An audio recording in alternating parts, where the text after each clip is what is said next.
Alright, December na at malapit nang matapos ang taon na ito. At dahil dyan, subukan naman natin ang nagba-viral na Dokito Burger. Noong mga nakaraang buwan, lagi kong nakikita ang burger na to sa feed ko. At dahil nanggigigil ako sa chicken burger, why not bumili ngayon? At yun na nga ang ginawa namin at binili ang dalawang flavors, original at spicy. Ang pinagkaiba nila, yung original may mustard at yung spicy maanghang siya na meron nung usual na chicken burger dressing. Mahilig ako sa mustard kaya thumbs up itong original sa akin. Yung spicy burger naman, mas maganda yung tipak na manok na naibigay dito.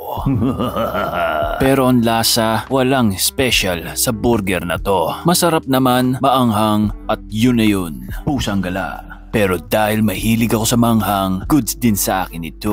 Overall, goods na ang mga burger na to, lalo sa presyo niya. Ang negative lang na masasabi ko dito yung burger na nabili namin ng mga oras na yon may aftertaste ng maantang mantika. Kaya mukhang mas magandang bumili nito tuwing umaga kung saan malamang bago ang mantika.